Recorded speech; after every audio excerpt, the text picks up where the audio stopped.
I reverse out of my driveway and immediately feel lighter, calmer, better. We're on the road to somewhere. Chapter 2. A few weeks earlier. The internet is a dangerous place, I announce solemnly. You can't trust people to be who they say they are. There are grown men pretending to be little girls, and people who post be kind memes before they go and troll someone for being too fat, and all types of scam artists. The online world just isn't safe. Sam ignores me in that way that only teenagers can, with silent but damning contempt. He smirks as he scrolls through Instagram, and I realise I'm on my own in this. I'm not being crazy, I continue firmly, or overprotective. The internet is like Mos Eisley.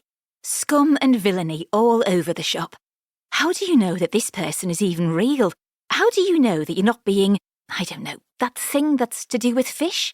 Catfished, he suggests, without even looking up from his phone. Yes, that. How do you know you're not being catfished? I turn to look at my 72-year-old mother, who is receiving this lecture with surprising good grace.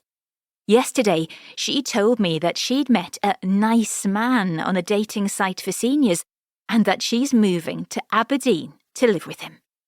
This, as you can imagine, came as something of a surprise, especially as my mother has spent most of the last few decades refusing to part with her ancient cassette player and insisting that new technology, like CDs and watches you don't need to wind, are the work of the devil. "Where is Mos Eisley, dear?" she asks, eyebrows raised. "Manchester." "It's from Star Wars, Gran," Sam interjects. "You know how she gets about old sci-fi films."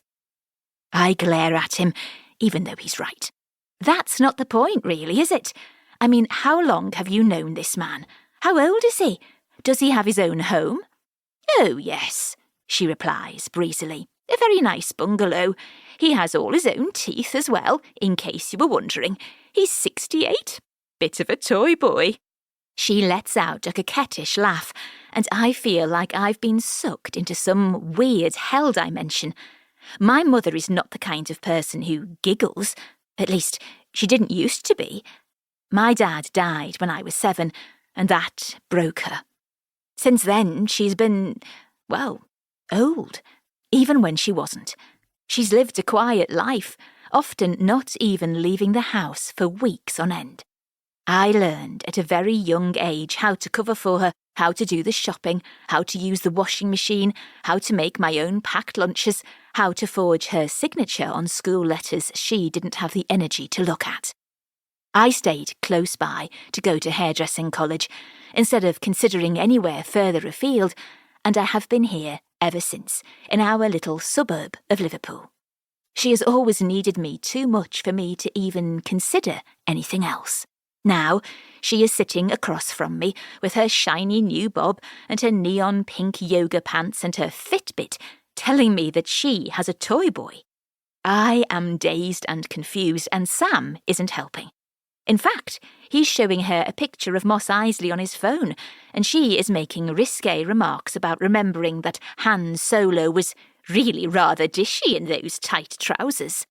I think that, with hindsight, it all started a few months ago when I persuaded her to go to a Silver Surfers course at Sam's school.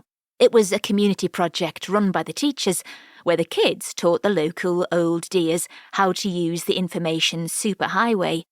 I'd been hoping she might make a few friends, become a bit less dependent on me, maybe figure out how to order her shopping online or manage her repeat prescriptions. It seemed innocent enough at the time, but now the internet has stolen my mother and replaced her with an alien creature. I suppose there have been signs. She asked me to cut her hair in a new style for the first time ever, and told me one day how much she liked Kate Hudson's Fabletics range. She started missing our weekly Sunday lunches and told me I didn't actually need to call in and see her every day on the way home from work. It was what I'd wanted, I suppose.